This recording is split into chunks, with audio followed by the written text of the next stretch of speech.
A very important topic of international relations is the relations between various nations, and India and Chile relations have been really important. We have maintained our relations for more than 76 years since the establishment in 1949. Now, the four major areas under which the relations have been strengthened this time have been agriculture, technology, critical minerals as one of the very important ones, and more importantly pharmaceuticals. Now, critical minerals and pharmaceuticals have been the two major focus for the economic synergy between the two nations.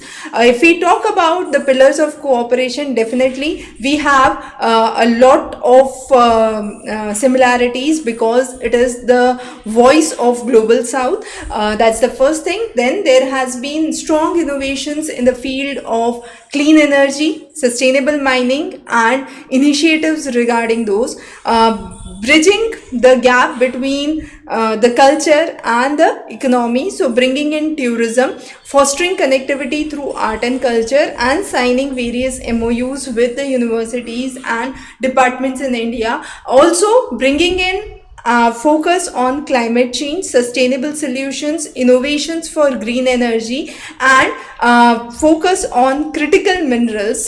Chile is known for its deposits for critical minerals, mainly lithium, and therefore kind of preferential trade agreement has been brought into consideration between the two nations. And some of the three important parameters for shared priorities include global institutional reforms, climate change, and clean tech access, and the voice of global south, as we already said. So those are some of the important things that have been brought into account in the recent meetings laid forward. A very important topic for international relations, which is highly applicable for your GS mains. Stay tuned. Thanks for joining.